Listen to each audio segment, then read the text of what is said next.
Écrire les pensées de vos personnages, ça a l'air facile, voire anodin. Mais si vous pouviez en faire un outil pour modifier la vie de votre lecteur, pour le berner, pour le terroriser, c'est la méthode classique où on intègre les pensées du personnage en italique.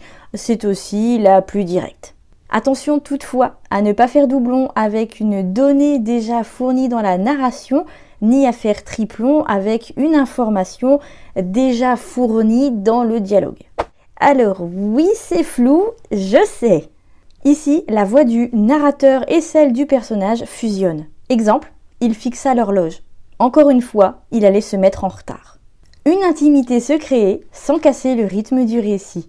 On ne dit pas les pensées du personnage, mais on les traduit par une réaction ou une perception déformée, par la peur, par la colère, le soulagement.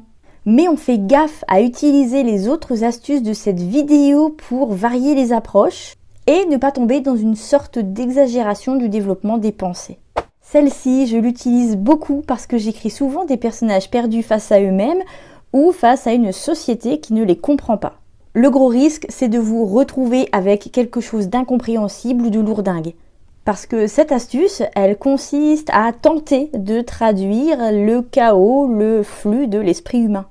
Ça doit paraître brut, authentique, sans intervention de l'auteur, alors que forcément derrière, l'auteur intervient pour corriger, ajuster, développer. Là, on retrouve la troisième astuce, mais on ne se limite pas aux sensations du personnage. C'est l'environnement qui répond à ses pensées ou qui les reflète de manière surréaliste, obsessionnelle, alambiquée. Attention ici aux métaphores et au risque de développer un personnage à l'ego surdimensionné.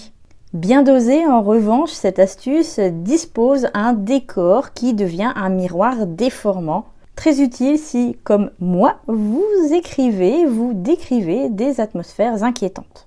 Ces astuces sont idéales pour montrer à votre lecteur une facette de votre personnage, celle qu'il ne montre pas aux autres personnages. Parce que nous sommes toutes et tous différents avec notre famille, nos amis, nos collègues. Les pensées sont faites de compartiments et ces astuces vous permettront d'exploiter leur plein potentiel. Pour écrire votre roman, c'est dans l'écriturienne, le savoir de base avec la version gratuite, et la méthodo avec la version à 5 € par mois ou 50 € à l'année.